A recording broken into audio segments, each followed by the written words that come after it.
All right, good morning, good evening, good afternoon. Welcome back to the wrap up video of the NFL wildcard weekend. So, we had a crazy weekend of NFL games. And at one point in one of my past videos, I said that we're going to probably get some really unpredictable games. And I think we got some of that. I don't think we got all of it in force as to what I thought would be absolutely crazy. Now, that being said, I was I 3-3 or 4-2? Let's go to the big board here. All right, let's switch over to. Okay, so I know I picked. I got my mouse in the wrong screen. Okay, I know I picked Dallas, LA, and Philly. Oh man, and I picked.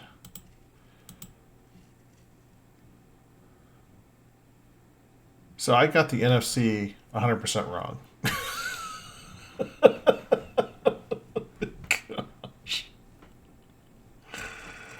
I got the NFC 100% wrong. I got the AFC 100% right. Well, there you go. I'm a Chiefs fan, so I'm an AFC fan.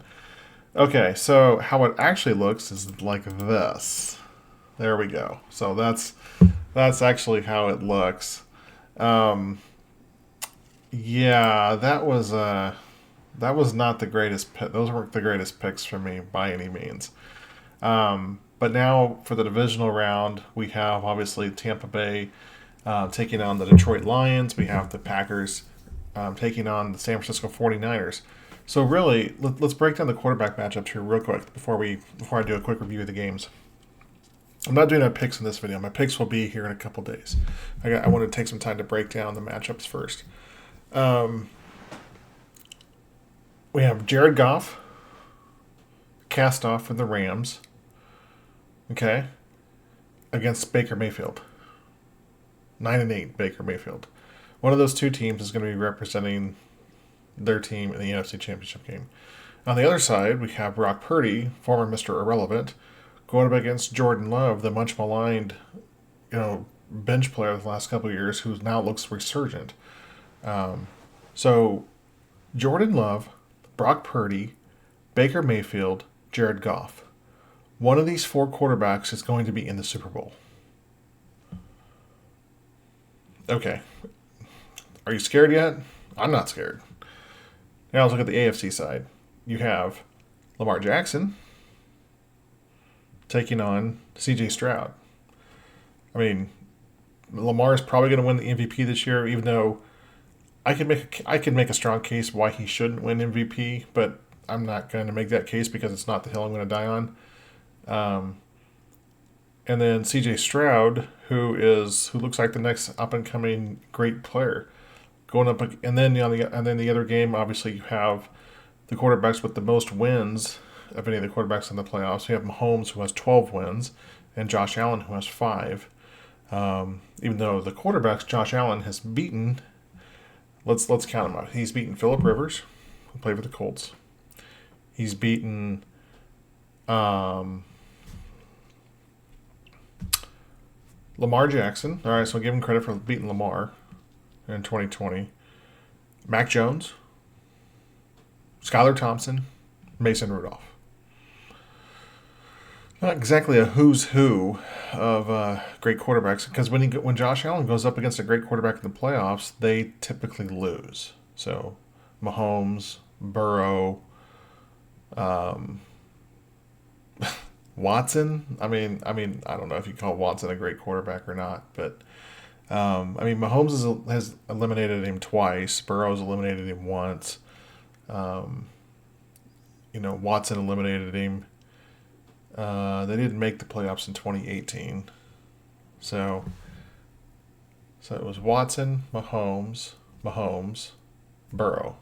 That's it. Those are the four quarterbacks that he's lost to in the playoffs, or the 4 games. So anyway, let's go over here to the first game of the weekend was I'm gonna go in order of the way these games were played. I'm gonna start off here with the Texans and the Browns, And I'm just going to click on the box score here just to have something on the screen so we can talk about something here. And I'm not an NFL analyst. I don't get paid to break down these games. This is just me, a fan, and I watched a lot of football this weekend. Me and my son, his last weekend home before he went back to college this week. Before he went back to college today, um, so we got to watch a lot of playoff games this past weekend, and watched a lot of football leading up to the this weekend. And it was I wasn't overly impressed with the quality of the games, to be honest with you. Um, Obviously, I was happy that my Chiefs won. I thought Dallas was absolute. They were in shambles. Um, the Rams and Lions game was a good game to watch. Not as high scoring as I thought it would be. Pittsburgh absolutely looked overmatched in their game against the Bills. Tried to make it a game, but then the referees decided to only call certain penalties a certain way. Um, and I'll get more into that later. I know George Pickens, um, he he was really critical of the referees after the game. I'm not critical of the referees. In that sense, in the sense that he was. My issue with them is consistency.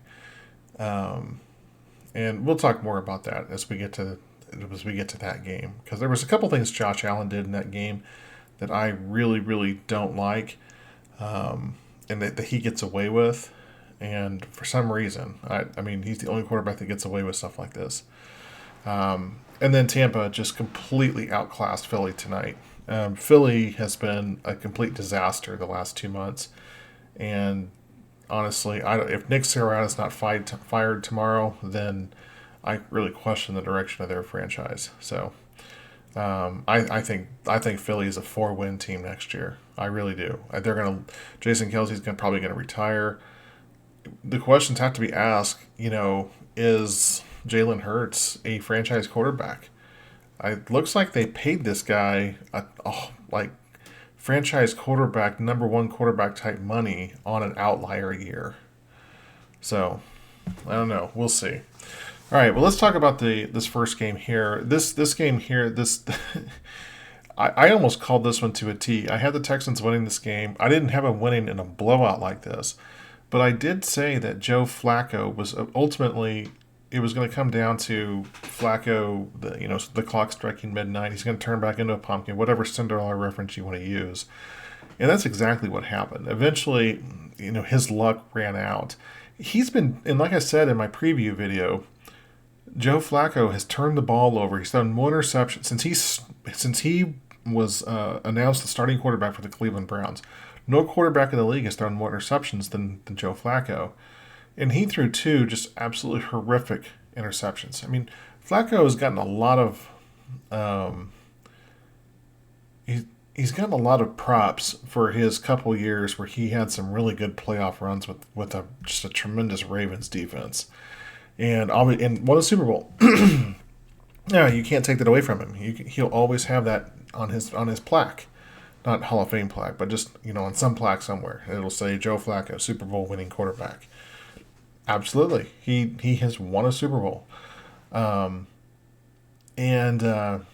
but the moment was too big for him here. I mean, he's not the same player he used to be. He's never was a great player. He was a solid quarterback, but throwing the two pick sixes on back to back passes, or I don't know if they were back to back passes, but they were back to back drives. Just an absolute just that turned the entire game around. There was maybe a small hope when it was 24-14. And Cleveland had the ball. They were driving. They were in Houston territory, and I wasn't watching the game at this point. I was doing something else, but it was on in the background. I was following it on my phone, and I saw my phone. My phone beeped at me, and I saw that the Texans scored a touchdown. And I'm like, oh man, I must have missed a possession. No, no, it was a pick six. And then I started watching after that, and almost immediately it was when he threw that second interception. When I started watching, and I was like, was this a replay? No, This was the next play or the next drive, and any hope for a comeback at that point, it was done, and Cleveland had no answers. And the vaunted Cleveland defense, which statistically they were pretty good this year. I think they were one or two for a long year. I think they ended up three or four. I think the Chiefs actually ended up eclipsing them in the rankings. But the times that I saw Cleveland play this year, their defense got fat and happy on a lot of teams that were not that good. Remember, Cleveland didn't play a first place schedule. Cleveland played a last place schedule, and it showed. They as Chris Broussard likes to say, they beat up on some tomato cans, and when it came down to in the playoffs, you're always going to face a good team in the playoffs, regardless. Even if they're a 9-8 or a 10-7 team, you're going to face. They're there for a reason, and look, I give Cleveland gets all the credit in the world. They made the playoffs. They won the games. They had to deal with offensive injuries. How many teams went through the number of quarterbacks they went through, the number of left tackles, the number of right tackles. They had a lot of injuries to deal with this year, and I spent almost 20 minutes previewing this. I spent more time on this game than I did the Chiefs game in my preview video, going back and forth on it, ultimately landing on the Texans to get the win. Mainly because and the reason I picked the Texans to win, it wasn't that I was a big believer in C.J. Stroud, not that I'm a non-believer in C.J. Stroud, but the whole point of where I was coming from on this was that everybody was on Cleveland to go on the road and get this win. And I'm like, and usually when everybody's on something like this, on a game that should be a coin flip, I'm like, okay, do I want to be a contrarian just to pick the other side, or what? What am I missing here? Especially when Texans are the higher seed. Well, even though they have a worse record, because they won their division, it wasn't a very good division. But hey, they still won the games when they mattered. So, C.J. Stroud, this kid has unbelievable poise, and he's a classy kid. He says the right things in interviews. He reminds me a lot of Patrick Mahomes when Mahomes first came into the league. He's not as He doesn't seem to be as vocal. He seems to be a little more laid back, not as intense, maybe, as Mahomes is at times. And maybe that's just because I don't watch all the games. So if you're a Texans fan and I've misspoken there, please correct me or something like that. Like I said, I don't watch a ton of his games. I just I see highlight packages, and I don't watch the all 22. I don't have NFL Plus or anything like that. So I apologize if I've miscategorized him here, but he does seem like a pretty chill, laid back guy, and I think he's the perfect quarterback for that organization. I think the Texans are counting their lucky stars that they won their final game of the season last year, so they didn't accidentally pick Bryce Young with the number 1 pick, and they got the number 2 pick instead. So Stroud's got all the measurables, and so congratulations to the Texans. It hasn't been that long since they won a game. Obviously, the last playoff game they won was over the Bills in the 2019 playoffs, which was an absolute horrendous football game to watch. I remember watching. I've referenced that football game so many times in some of these videos. It was just an awful. Watson and Allen, just the two of them were so completely incompetent in that game, and I remember watching it thinking, man, I can't wait to play either of these teams in the second round. And I almost had to eat my words there when the Chiefs were down by 24 points to the Texans, but before scoring, what was it, 51 unanswered points, just an absolute beatdown. So that obviously led to the first Super Bowl for the Chiefs, at least under Mahomes. That was their second title. So the Texans moving on. I think they expose a lot of problems with the Browns, and I don't think the Texans are going to have this easy of a time. You get a pick six is almost like 2 turnovers. It's not only a turnover, but it's a touchdown for the other team as well. It's so demoralizing. And if you take those 2 out, maybe it's 31-14, maybe it's 31-21, maybe it's a lot closer game.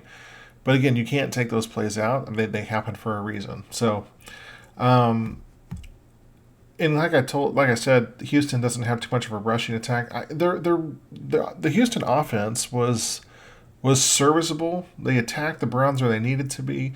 They hit big plays over the top, like I said that they could, and they took advantage of the aggressive nature of that line. Stroud wasn't sacked at all. He didn't throw any. He didn't turn the ball over. His passer rating was almost perfect.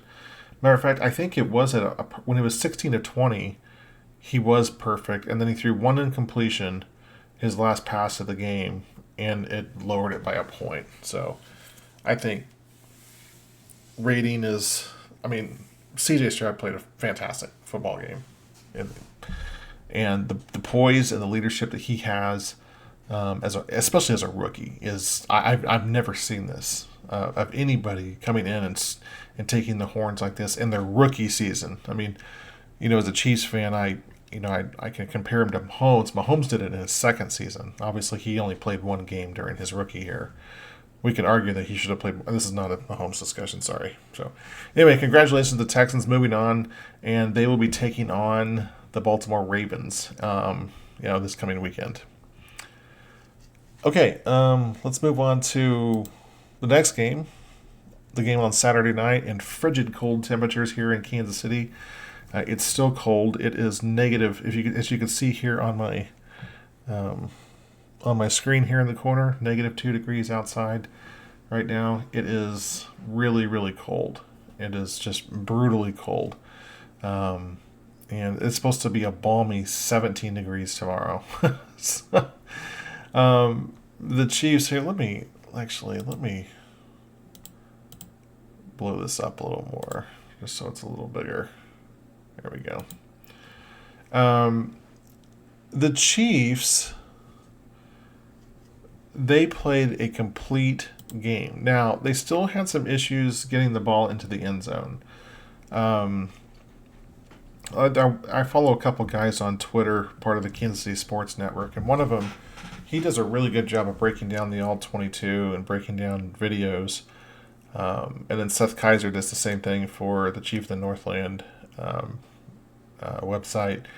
These guys, I forget the other guy's name, so I do apologize. And I can see his face. I can't think of his name right now. But he does a lot of videos. He was breaking them down. He was posting them during the Tampa Bay game tonight. And he was showing why Patrick Mahomes, maybe he missed a couple open receivers. What Mahomes isn't doing in the red zone, he's not taking, the 50-50 chance like he used to. And I think a lot of it is because he's been bitten by it this year. He's turned the ball over in the end zone several times this season already. And I just don't think what he realizes now is that they realize what the Chiefs are. And that in order for the Chiefs to win a Super Bowl this year, they're going to have to be more of a ball control team as opposed to a team that goes up and down the field. This is the kind of game that the Chiefs, this is how they're going to win if they're going to win these, if they're going to make the Super Bowl and win a Super Bowl. They're going to have to win games where they kick 4 or 5 field goals. Because now, I would love to see them be able to push the ball into the end zone, maybe run Pacheco a little more inside the 10, especially between the guards and with between the guard and center with Smith and Tooney and Creed Humphrey. The tackles are definitely a liability, especially in pass protection. I'm sorry, not in pass, in run protection, run blocks, and they do a decent job in pass protection. But the Chiefs like to get the ball into space, and the tackles are not helping in that situation. But it didn't matter in this game. And the reason why it didn't matter in this game is there's a lot of narratives. I think a lot of times we spend too much time focusing on what the Chiefs are doing wrong as opposed to talking about what they do really well and what they do right. And the Chiefs are obviously graded on a different curve than everybody else. This was a blowout, and ever since by any measurable metric, this game against the Dolphins is a blowout. The Dolphins' only touchdown came on one of the worst passes you will ever see, and it's just because that Tyreek Hill is an amazing tracker of the ball when the ball is in the air. I've never seen a receiver track the ball like he does. And that's if there's one criticism of the Chiefs secondary is that they are not good at locating the ball in the air. They're not ball hawks. They're great tacklers. They're great cover corners. They're great cover safeties. They're enforcers. They play the run well. They are very very physical, but they are not good they're not good at locating the ball, especially when the ball's in the air, and which leads to an inordinate amount of pass interference calls against them as well. So, which they got a couple in this game too. Well, actually, that touchdown pass was a pass interference on McDuffie. So, I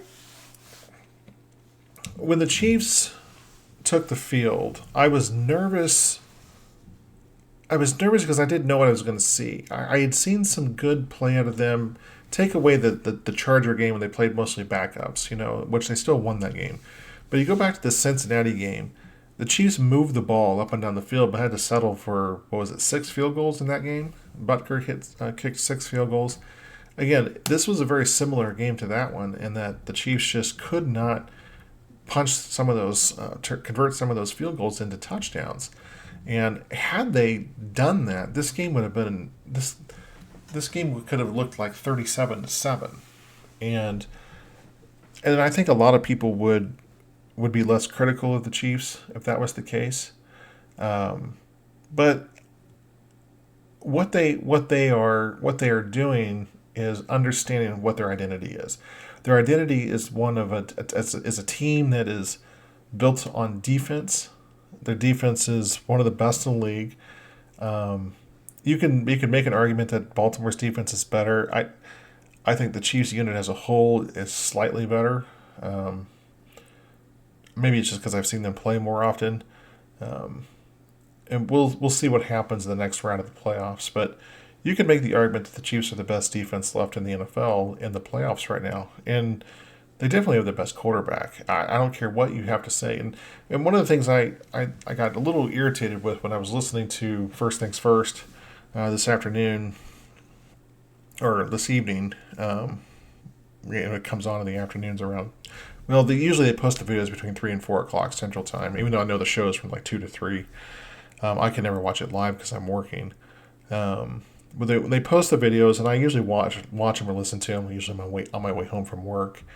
And one of the things that Chris Broussard was talking about, which I like Brew a lot, but I thought he was very critical of the way Mahomes played, and so was Eric Mangini was the same way, and they were talking about how Mahomes missed opportunities and that he didn't play a very good football game, and that they wanted more out of him. I don't know what else you want from Mahomes to do. I mean, Travis Kelce dropped 3 passes, one which probably would have been a touchdown. There was another touchdown pass called back on a completely ridiculous holding penalty or block in the back, whatever they called it. I think it was a block in the back. It wasn't a block in the back. When you go back and watch it again, it was very obvious that the Chiefs' offensive lineman was pushed into the guy that they said he was pushing. And I mean, you can't be called for roughing the kicker if someone throws you into the kicker. Okay, and that's essentially what happened on that play. That they never should have. I don't want to go to the extreme that all penalties should be able to be reviewed in slow motion. I don't think that's where we want to get to, honestly. But the fact that it was on a scoring play, I think penalties should be able to be reviewed on scoring plays. And I think they would have reviewed it. They would have seen that, he actually wasn't. He actually got pushed in the back, so we're gonna this incidental contact with the player that he ran into or that he blocked in the back. So if that play would have stood, and the Chiefs would have, and that would have given the Chiefs 30 points, and they would have won 30-7. Does that make everybody? Does that look better? Obviously, Mahomes has another touchdown pass. The Chiefs break that magical 30-point barrier. It just seems like when you get into the 30s, it seems like, well, there's something about scoring 30 points in football. The Chiefs twice this year, once against the Jets and once against I can't remember the other team, but there was 2 games this year where the Chiefs basically knelt on the ball or like chose not to score when they could have just walked it into the end zone. Instead, they chose to run the clock out. Both times they would have given the Chiefs over 30 points when they ended up winning by a score in the 20s instead. So I I say all this to basically say the Chiefs are measured by a different measuring stick. They're measured by what they've done in the past 5 years. And I think some of that is a little disingenuous and a little unfair to the Chiefs because I don't see the experts and the pundits measuring other teams against the past. The fact is that scoring is down by 6.5 points across the league this year. So offenses are not they're not as much they're not scoring as much as they were last year. They're not picking up as many yards as they were last year. I mean, Tua Tagovailoa led the league in passing with like what was it, 4,400 yards or something like that, which was like 800 fewer yards than Mahomes had last year. And so look, it's not the same in one season. It's like the defense got ratcheted up, like they turned it up like 20%. It was like somebody adjust the sliders in Madden or something like that. So, but I do want to give Mahomes a lot of credit. I mean, I think one of the reasons why his quarterback rating which was 83.6, his QBR was incredibly high. QBR was 88.3, and 100 is as high as QBR goes, but his rating was only 83.6. So it tells you the difference between the two of those numbers. Quarterback rating, obviously, it's heavily penalizing him for incompletions, and QBR, I don't think it takes incompletions into account because all incompletions aren't counted the same. They're not. I mean, sometimes you just throw the ball away just to avoid turning the ball over, or in this case, I mean, there were 5 drops by the Chiefs in the game: 3 by Kelsey, 1 by Rashee Rice, and there was another. I think it was.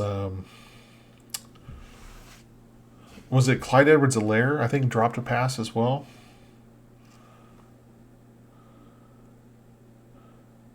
I think no, it was Hardman. I think Hardman dropped a pass. Pretty sure it was Hardman, or maybe it was Reggie James. But if you look at the numbers here, the Chiefs, so 8 catches went to Rice, 7 went to Kelsey. Justin Watson caught 2, and everybody else caught 1 pass. And I think that's gonna have to be the success and the key for the Chiefs. You know, if they're gonna win, they're gonna have to go through Rice, they're gonna have to go through Kelsey, they're gonna have to go through Pacheco. Those are the 3 guys. You know, and you can mix in some throws to some other guys here and there. Kadarius Toney was he was deactivated. He wasn't even playing, and MVS caught 1 pass. Now I give him MVS credit; it was a 3rd down conversion. So, you know, good job for holding on to the ball and not dropping it. So, but the Chiefs' defense was just absolutely phenomenal. The corners, Trent McDuffie, L'Jarius Sneed, they just completely shut down Joshua Williams. Shut down those receivers. And yeah, I know it was adverse conditions. It was, the wind chill was like negative 20. But the Miami offense which was one of the best offenses in the league this year. The Chiefs controlled that game at the line of scrimmage. Steve Spagnuolo has Tua's number. I mean, Tua just cannot do anything against the Steve Spagnuolo defense. And it showed. You know, anytime you put pressure on him and he has to go to his 2nd or 3rd read, it's like his brain short circuits. He just can't do that.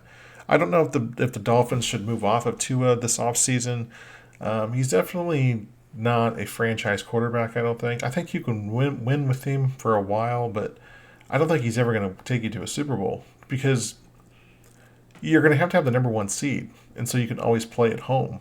And I don't think the Dolphins, especially in that division with the Buffalo Bills, and who knows what the Jets will be like next year if Aaron Rodgers comes back. And the Patriots obviously are a long ways away. They're completely rebuilding, but hey, it doesn't take long to rebuild in the NFL. And you can blink, and the Dolphins could be back into their 3 and 4 win seasons all over again. So anyway, yeah. So obviously, I'm happy the Chiefs are moving on. And the Chiefs are going to be taking on the Buffalo Bills here next week. A week from today, or a week from yesterday. Today's Monday. Actually, today's technically Tuesday. it's like 12:47 in the morning. So I do got to get to bed here before too long. So yeah, it was a really fun game to watch. It was relaxing, especially in the second half. The Chiefs' defense was, other than that, just kind of gimmicky touchdown the Dolphins scored. The Chiefs were completely outclassed the Miami Dolphins. All right, so let's move on to the Sunday games. This was the game. I'm not going to spend a ton of time on this because everyone's probably heard everything about it. The Packers completely destroyed the Cowboys, and I was dead wrong on my view of the Cowboys. I had the Cowboys advancing to the Super Bowl in the preseason, and even when I was kind of looking at how the playoffs were going to shape up, I thought the Cowboys could make it to the Super Bowl even as the 2 seed. They were outclassed, and Dak Prescott's numbers look pretty good. 403 yards passing, 3 touchdowns, 41 completions. Good grief, he threw the ball 60 times in this game. They put up over 500 yards of offense. So why did they lose? They lost because their defense is absolutely atrocious and got exposed by Green Bay. And it was one of those things where the moment definitely was too big. And serious questions have to be raised now about Dak Prescott. I think Dak Prescott definitely is is in the MVP consideration for this year for what he did in the regular season. The problem though is that Dak Prescott, your legacy is made in the playoffs though. I mean, Kirk Cousins has put up tremendous numbers, and he's won a lot of football games. He's won one playoff game, and that's it. And Dak Prescott, I don't has yeah, Dak has won one playoff game, and that was last year against Tampa Bay, where they just completely destroyed the Buccaneers. Um, was that last year or 2 years ago? That was last year. Yeah, yeah, because then they lost to the 49ers. Um, it's I think the Cowboys need a different direction. Dak is he's a quarterback that's really not going to elevate them in the playoffs. He's never shown the ability to do that. I think this guy is Philip Rivers 2.0. He's going to put up good numbers, good stats. He's going to win you 11, 12, 13 games in the regular season. Um, and then he's going to choke and fold to the playoffs because he's not going to be as good as the quarterback across the hall from him or across the field from him. Now, I'm not saying Jordan Love is a better quarterback than Dak Prescott. Maybe he will be at some point. The Packers, though, came out. They played with tremendous emotion. They scored a touchdown on the opening drive, and then that set the tone for the entire game. You could see it in Dallas's eyes that they looked shell shocked, especially when they went down 14-0. I actually thought that Dallas could come back, even down 27-0. I was telling my son, I was like, it's the exact to the date, a year later of when the Jaguars came back from down 27-0, and the Jaguars scored a touchdown right before the half, and so did the Cowboys. I'm like, this is kind of eerily similar. And now they didn't get a touchdown to start the second half. They did get a field goal, and I'm like, if they could make a stop here, they could get back in this game. But they just let the game completely get away from them. And now that the Packers are moving on to the next round, the Packers, since they started off 3-6, I think that was around the time when they played the Chiefs. I think they were 4-6 when they played the Chiefs and they won. That really turned their season around. They won a game to get to 4-6, and then they beat the defending champions. And I think that gave them a confidence of like, hey, we can do this. And then I know they lost a couple games down the stretch where they looked bad again, and they had to win in the last week to even get in the playoffs. But I give the Packers a ton of credit for not listening to the narrative. The narrative all week was the Cowboys are going to win. Are they going to blow out the Packers? No one was giving the Packers a chance, including me. I didn't give them a chance. I thought they were going to get mollywopped. And because I'm not a big believer in their defense. I'm still not a big believer in their defense. And I do think that the 49ers are going to expose them. But Green Bay is the youngest team in the NFL. And not just their youngest offense or defense, they are the youngest football team in the NFL. They're the youngest playoff team since 1974. And there is something to be said about playoff experience and pedigree. Now, I don't think a lot of teams in the NFC side have a lot of that left. I mean, the Niners got to the NFC Championship game this past year, and some of their players obviously are still around from the Super Bowl 54 when they played the Chiefs, but not all of them are. But they have more experience in the playoffs, and so does Brock Purdy, even though it has only one season. So it will be interesting to see what happens next week. I don't give the Packers. I'll give them a puncher's chance. I'll give them more of a chance than I give them against the Cowboys for sure.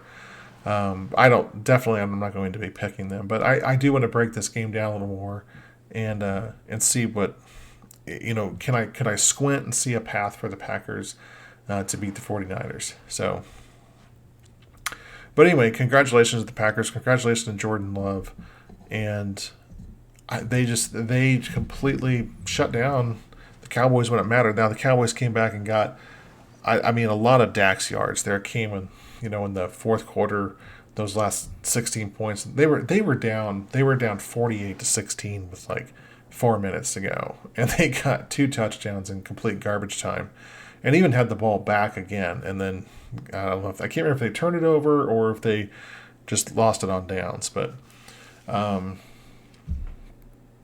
Anyway, congratulations to the Packers. Definitely got this game wrong, but the Packers are moving on to face the 49ers. Got 3 games left to talk about here. This video is already at 36 minutes, almost 37 minutes, so let me try to speed this up here. Rams and Lions. This was a this was a tale of two halves in this game. I think both these teams came out and played very loose. It looked like it was going to be exactly what I thought. I said it was going to be like a 38-34 type of shootout, 38-35, 41-38, something like that. Or even both teams possibly get to the 40s. And at halftime, when it was 21-17, it definitely looked like it was heading in that direction. And then both teams got really, I don't know if they got tentative or not scared's the wrong word, but they both definitely tightened up in that second half. And the second half was the story of the Detroit defense by far. The Detroit defense, they really buckled down, and they were a bend but don't break. Stafford kind of moved up and down the field on them, but they just could not break through, and just the Lions just kept them at arm's length. And I do think that not Sean McDermott, who's the coach for Sean McVay.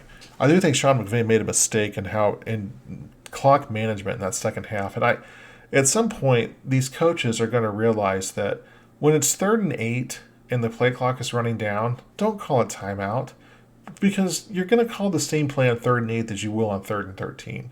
Now, if it's 3rd and 1, I could understand calling a timeout if you're going to face the leg again, because it's a lot easier to pick up 1 yard than it is 6. But what's the difference between picking up 8 and 13? You're going to call the same play. You're going to run the same route. Maybe you're going to run it 2 steps further. You're going to have to maybe hold on to the ball for a quarter of a second longer before you make your pass. They burned 2 timeouts because the clock was winding down, and I don't know if that's a product of not getting the play in time from the coaching staff. I don't know if that's the offensive coordinator or the head coach's fault or somebody else's fault, or maybe it's nobody's fault. But teams are wasting so much time, and I noticed that with the Rams, in this game. And this was a game that the Lions, obviously, there was so much emotion about their first playoff home game since 1991, and they definitely came out and they were ready to go. They were up 14-0. No, they were up 7-0, and then they were up 14-3. They traded scores, and it looked like they were going to walk away with this. But I give the Rams a lot of credit for buckling down and not really holding the offense of the Lions down after that.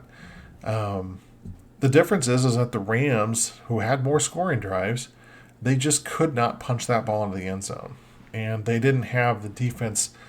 The defense didn't pressure Jared Goff enough in that second half or in that first half to be able to slow them down, maybe turn some of those touchdowns into field goals, which would have been beneficial for the Rams. I watched that game, almost the entirety of it, and I kept thinking in the second half, the Rams are going to either turn this around or turn it on, or they're going to move ahead of the Lions, it was the type of game where it looked like the Rams were going to win a game like 34-24, 36-24. Like they were going to score and then they were going to get a late score, kind of like the Chiefs, how they beat the 49ers in the Super Bowl.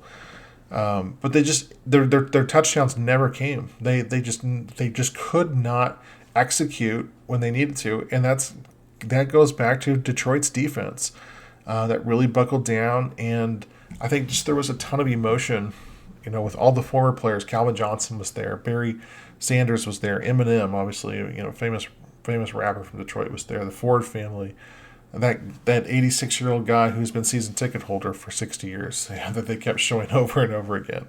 So I feel tremendous for their fans. This is definitely a win for their fans, and I think no matter what happens this next weekend, they're going to be taking on the Buccaneers. I think the Lions are going to win that game. I think the Lions, honestly, now are probably, I don't know. I would say they're favorites to get to the Super Bowl. They have the best quarterback left in the NFC for sure. I mean, I think Jared Goff is better than Brock Purdy, but that's a whole other discussion. We'll talk about Brock Purdy as we talk about the 49ers in the video later this week when we talk about the previews. So anyway, congratulations to the Lions. Definitely the best game of the weekend by far, the most entertaining to watch. And you look at the numbers here between Stafford and Goff. Their numbers are, the yardage was off by 100 yards each, but look at their QBR and their ratings were almost identical. And so both these guys played tremendous games, mostly mistake-free. And it came down to Detroit just making a few extra plays on defense down the stretch. And, all credit to them. And I'm really, really happy for their fans to get this win. All right, so let's move on to the Bills and the Steelers. This game was the Steelers actually cut this lead to they got actually within a touchdown. They scored a touchdown to pull within 24-17 with about 12 minutes to go in the game, but then gave up another touchdown to the Bills right after that when they couldn't make a tackle to save their lives.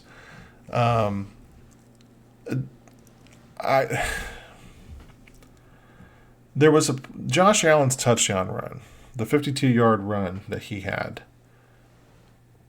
When you watch the replay on that, Josh Allen, he did a fake slide. He looked like he stopped his motion. He saw the defender coming, and he hunched his shoulders back, and it looked like he was getting ready to go for a slide, and the defender pulled up. Because they knew if they would have kept going at him, they would have been called for a penalty. And he immediately sees this. Now all this is happening, just boom, boom, boom, boom, boom. And he immediately sees this, readjusts, and runs right by the defender. Heady play, classless play. I think it's kind of bush league personally because defenders don't know what you can do. They're instructed not to hit quarterbacks if they start to slide. He was definitely making the motion that he was going to start to slide. And he did it later in the game where he went into a slide almost at the line of scrimmage. And it was a designed run play. It was a busted play. He was going to get absolutely creamed. And he just went straight into a slide where the defender was launching himself at him to make a tackle. And then, then he gets hit and they call a personal foul on the defense. There was another play where there was a Pittsburgh player who was out, and Josh Allen, you could see him laughing and carrying on with a couple of his receivers. And then they finally noticed that the player was hurt, and they kind of, they hushed up a little bit and they kind of went back to the sideline. I have zero respect for Josh Allen. None. He is a thin-skinned prima donna. And he's Mr. Tough Guy when he's running. And this weekend, when the Chiefs play him, of course, I made a initial prediction this past week that this matchup would happen, and I picked the Bills to beat the Chiefs. We'll see what my official pick is later this week. I probably will end up picking the Chiefs to win, just because it's no fun to pick against your team. But I hope the Chiefs plant him into the ground. I really do. I am sick of this narrative of Josh Allen. And if you watch this game today, I referenced earlier the comments that George Pickens made after the game about the refs. I didn't see anything too egregious by the refs in this game. I only watched the second half of this game though because I forgot that it came on like at 4 o'clock, so because I was still working then. Um, I didn't see anything too egregious by the refs, to be honest with you. What I did see was there was a pass that was thrown out of bounds, and they initially threw a flag, and the Buffalo team was the Buffalo sideline, and the players were saying there should be pass interference. Well, the ball was clearly uncatchable, and I'm sitting there saying they cannot call this pass interference. The ball was uncatchable. What they ended up doing was they ended up calling holding. Now, I initially said, okay, and then they gave a 5 yard penalty and it was automatic first down. But at least they didn't get the spot. It didn't matter in the end because Pittsburgh ended up allowing a touchdown later on that drive regardless. Um, but the problem here, and this is my initial reaction was the refs got it right. But that the problem is the consistency at which they call plays and which they don't call plays. And I think this is the crux of the issue with the Super Bowl last year with the Eagles fans who were complaining about the call on James Bradbury. And even though it was the right call, he was definitely holding Juju Smith-Schuster. He wasn't being called for that penalty the entire game, and he was doing it all game long. And I think all fans and I think all players, or I think when I say all players and definitely some fans, not all fans, because some fans just want the calls to go their way regardless if they're right or wrong. But I think most smart NFL football fans that don't reside in the city of Cincinnati, that is, I think they all want calls to go the way that they should go. And I think they just want consistency. So if you're going to call it, but be consistent about it. If you're not going to call it, then what you're saying as a referee is that, hey, we're allowing a little bit of bending the rules here. And I think the officials could call more penalties earlier in the game so the players know where things stand. So if they swallow their whistles, like take Bill Vinovich's crew, which calls the fewest penalties on average. If you're gonna swallow your whistle, players think they can get away with it, and that's why players and fans get upset at whistles late in the game, even though they're possibly the right call. They're upset because those penalties hadn't been called earlier. So my thing is you have to be better than the referees. And even I've been critical of the referees. Everyone's critical of the referees this year and last year. The referees are not good, but you have to be better than them, and you can't use them as an excuse because there's so many other things. If you're depending upon the referees to save you, there's probably 8 other things in the game that you could have done differently to put yourself in a better position to win. So I do think, though, that I think there's some merit in what George Pickens was saying, but he's going to get fined. And I didn't see nothing that was too egregious. I do think that they do protect Josh Allen. And one of the things that I notice, and I don't want this to all be just a rant about Josh Allen about this game, but in watching that game and watching the calls that he gets, and they're legitimate calls, but some of them are questionable or ticky-tack. Josh Allen actually gets the calls that everybody thinks that Patrick Mahomes gets. And that is the honest to goodness truth. Mahomes is ranked towards the bottom of the league in terms of getting roughing the passer called against him. And Matt Stafford's actually the number 1 quarterback about not getting it called, and Mahomes is just barely above him. You know who gets called? You know who generates more roughing the passer penalties than anybody else? It's Josh Allen.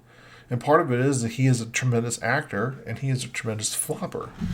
And I don't know if this is the league propping him up. Let me address this whole situation in the league in Buffalo too. They moved their game to today. From it was really supposed to be Saturday. They moved it to Monday. Well, that's going to put the Bills at a disadvantage for next week, but because they have less days to prepare now for the Chiefs. My problem is that there was no consideration of moving any other game with adverse weather.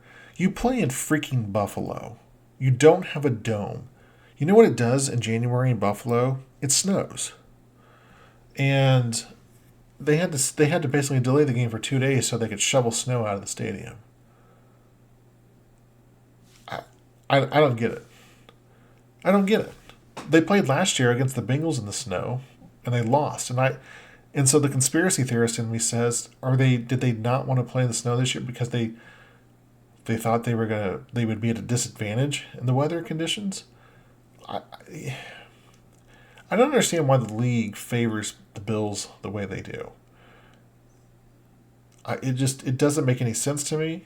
Yeah, and it does bother me. It bothers me tremendously how the Bills get all of this treatment. When you look at the game situations last year, they should have been forced to forfeit that game against the Bengals. They rejected multiple opportunities to replay the game that the Bengals agreed to do. The Bengals agreed, Buffalo disagreed. And then the Bengals were upset about it because they were standing in solidarity with Buffalo after the DeMar Hamlin thing. And then the whole thing blows up with well, they didn't want to play the game.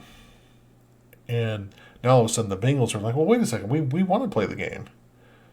And the Bills didn't want to. And I remember chastising Bengals fans on Twitter. I was like, this is what happens when you put yourself in bed with the Buffalo Bills. Things like this happen. So, yeah, Buffalo won tonight. Congratulations for beating Mason Rudolph.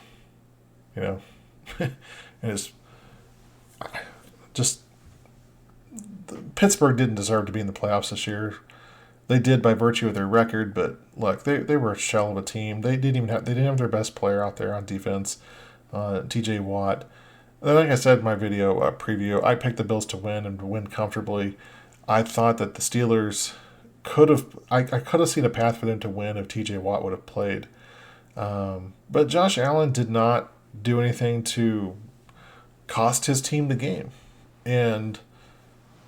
But he didn't play a tremendous game by any means. He was efficient. He was good, and he was tremendous in the first half. And then they just kind of sleepwalked through the second half because the Pittsburgh never was really in this game. Even when they were down a touchdown, they never had the ball with a chance to tie the game. After the Bills' second touchdown to go 14-0, Pittsburgh never had the ball with a chance to tie the game. So, to me, that's a definition of a blowout. And so now we get the matchup that everyone's been wanting for the past couple years. It's the Bills and the Chiefs, but this time in Buffalo. So, we'll talk more about that game in my preview video coming up later. So, congratulations to Mike Tomlin for making the playoffs and for having a 17th consecutive winning season. And I know he was a little salty and sour after the game when asked about his contract situation, but I hope that he comes back. I think he's good for the league, and I think if he gets the right quarterback, I think Pittsburgh could be a force again. And do I congratulate the Buffalo Bills? No, because you're a 2 seed and you were supposed to be the 7 seed. And we're going to play you, and we're going to completely annihilate you. And I hate you. So, hate's a strong word, but the thing is that I actually respect Buffalo quite a bit. Some of this is good tongue-in-cheek, it's good-natured ribbing. Their fans are crazy. They're absolutely crazy. I think they're very passionate. But man, they've been through the ringer, the 4 straight Super Bowl losses, and then this And the Music City Miracle, which I'm on their side on that, I think that was a forward pass by Frank Wycheck. Um, I definitely. I don't think replay was instituted that year. I think it was I think it came back a year or two after that. Um, that was ridiculous. So I do, Buffalo. I am on your side on that, and you guys aren't nearly as annoying as Cincinnati Bengals fans. I mean, Bengals fans are they are. You want to talk about the worst fans outside of Patriot fans are still hanging on to the past. Um, and what is it with Patriot fans and criticizing the Chiefs all the time on Twitter? I don't get it. Don't you guys have the Celtics to go root for right now? I mean, the Patriots are irrelevant, and they have been since Brady left.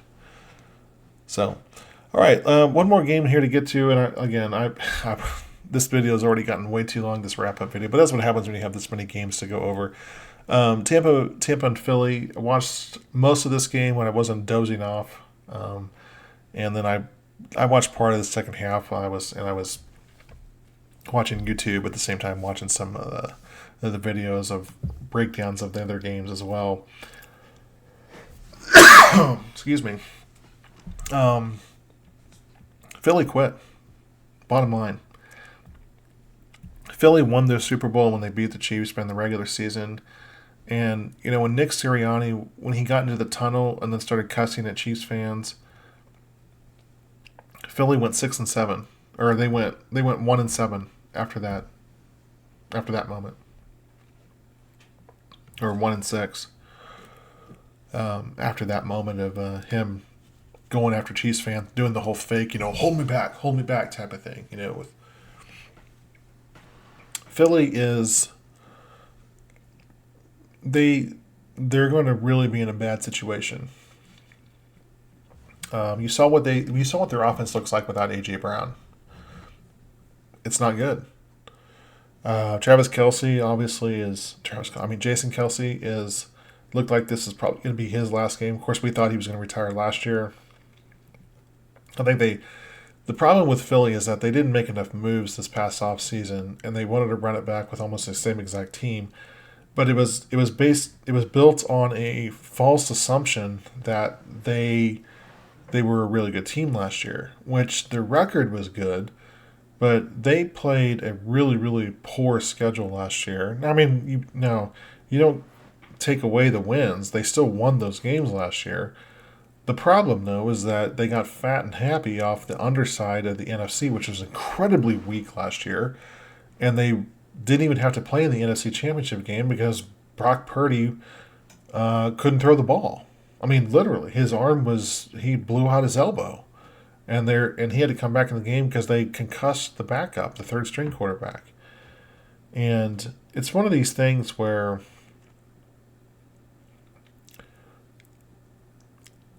you bring back your championship team or your near championship team, and you think it's all going to go the same way. Well, they lost their coordinators, and they fired one of their coordinators in the middle of this season amidst the losing. And Philly, they paid their quarterback based on his great year last year, and he did. He was tremendous last year, and I think Jalen Hurts deserved to be runner-up to MVP. But his previous first two seasons weren't that tremendous, and I'd argue that they were mediocre.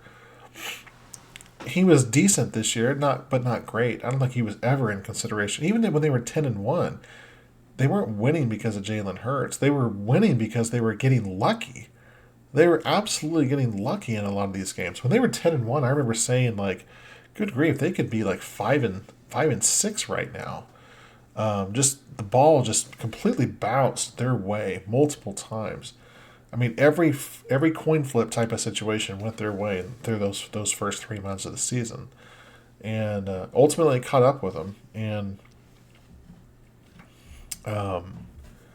teams started being able to defend that tush push a little better, especially down the stretch. I know Tampa actually stopped it, I think, twice here in this playoff game, and they just took the life and soul out of the Eagles in this game. Just Hurts had no time. The offensive line was complete Swiss cheese, and I really do like Jason Kelsey, but Jason needs to retire. He's beat up, and he's beat up because of the way that they ask them to play, especially on all these third and short, fourth and short type of plays, which is really just beats your body. That just beats the hell out of your body. Um, Baker Mayfield. I think I saw a stat that said he was the first quarterback in Tampa history, or in a long time at least, to throw for over 300 yards and 3 touchdowns in a game. And I guess Brady never did that in his 2 or 3 seasons with the Bucks. I must have missed that. I don't know. I have to go back and maybe look at that stat again, or whoever's tweeted that out or posted it on some social media. But it was this game was, I wouldn't say it was never in doubt. When it was 16-9, I kept thinking Tampa definitely looks like the best team, but they just keep. It's like they're playing with their food. They couldn't put them away. They wouldn't put them away. They wouldn't put them away, and it seemed like every time they would be like 3rd and 4, 3rd and 6, around midfield ish, or sometimes on the Philly side of the field, and Tampa has the ball, and it seemed like they just kept. They would sack Baker Mayfield. It's here as it shows on the screen. He took 4 sacks for 30 yards, and he got sacked multiple times on 3rd down, around midfield, and they just kept having to punt the ball. And I'm like, man, if they leave Philly in this game, Philly could come back and tie it up, and next thing you know, you're in a tie ball game, in the fourth quarter, and in a game that you should be winning by multiple touchdowns. But the thing is that the Philly had no offense. They couldn't do anything. Hurts had no time to throw the ball. No one was getting open. You would see it on the replays where the players would be the receivers would be going down the field. They're going up against that very traditional Tampa 2 defense, and they're just kind of just wafting around. They'd run their route and then they would stop.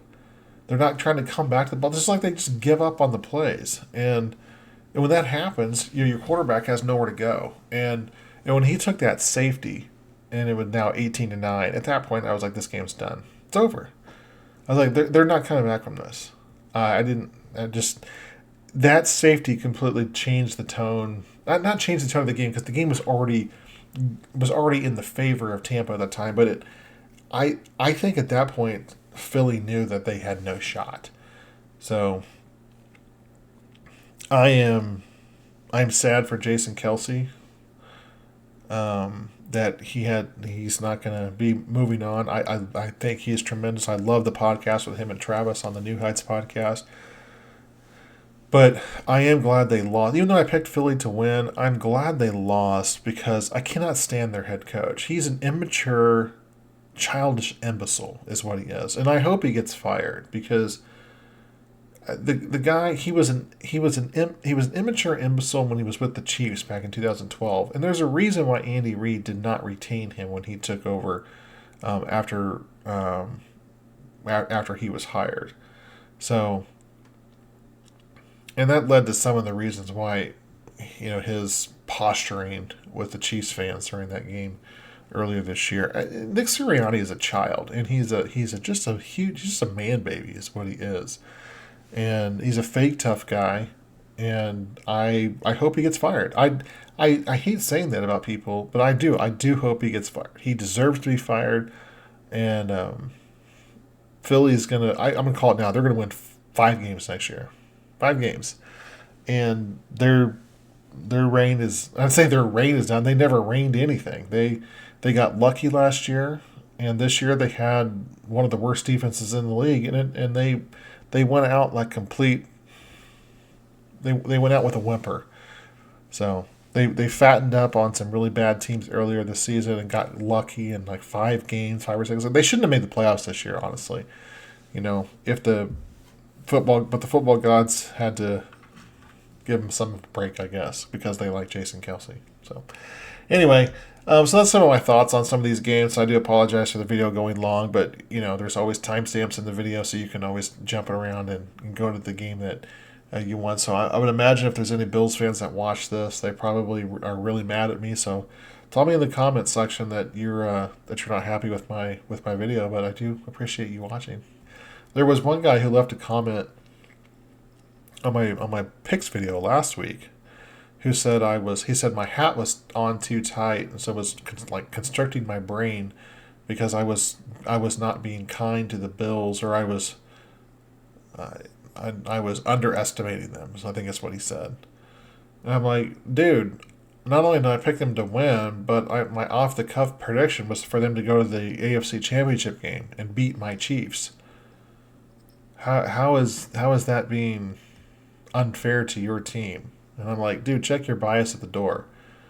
I mean, I'm always going to have some bias towards the Chiefs because I'm a Chiefs fan. I'm not a paid NFL analyst. I'm not paid to be impartial, but I try to break things down as easily and as factual as I can. Um, and we'll see. We'll see what happens this coming weekend. Um, let's look at the bracket here real quick. Again, I'll make my official picks later on the week. My initial gut reaction is that the Lions will beat the Buccaneers, and then the Niners will beat the Packers. I think the seeds hold there, so it'll be Niners and Lions. I think we'll see. I'm gonna look at it. I'm gonna spend the next couple days, when I'm not working. I think I'm gonna get my picks out on Thursday. You know what I didn't do this past week? I didn't do Madden simulations. I said I was gonna do them live on Friday night. I totally forgot what we ended up even doing on Friday night. Did my daughter have a swim meet? She had a swim meet one of those days. Maybe it was Thursday. I don't remember what we did on Friday. I totally forgot to do the Madden simulations though. And then Baltimore and Houston. I think Baltimore wins. And I'm like I said last week. When this situation came up, I said Bills would probably beat the Chiefs. I I'm not gonna do that. I'm not doing that. It's Chiefs, baby. It's Chiefs all the way. So, hey, we have to stick with our teams, right? I mean, Tom Grossi picked the Packers to beat the Cowboys, even though he knew it was a completely ridiculous pick, and they did. They won. So how great was that for Tom Grossi? I watched quite a bit of him this past weekend too. So yeah, I think maybe on Thursday or Friday I'll get my picks. My official video will come out, and then I actually do want to do Madden simulations for the divisional round since there's not as many games, so it won't take me as long. So I won't be able to do it with my son because he went back to college this week. He went back this afternoon. So, but it'll be fun. We'll get some predictions out there and see who's going to take it. I mean, if all the quarterbacks left in the league, Patrick Mahomes is by far. I mean, he's the best quarterback in the league anyway. But I mean, when you look at the experience level, the Chiefs have no excuse to not win the Super Bowl this year, even as the 3 seed. So we'll see what happens. But the Chiefs will be playing their first road game in the Mahomes era, other than the Super Bowl. So that's something of note. They're going to go into Buffalo and wax the Bills. So here we go. Anyway, thanks so much for watching this video. If you like this video, give it a thumbs up. If you don't like this video, hey, thanks for watching anyway. Consider subscribing to my channel for more content, and I'll talk to you later. See you guys.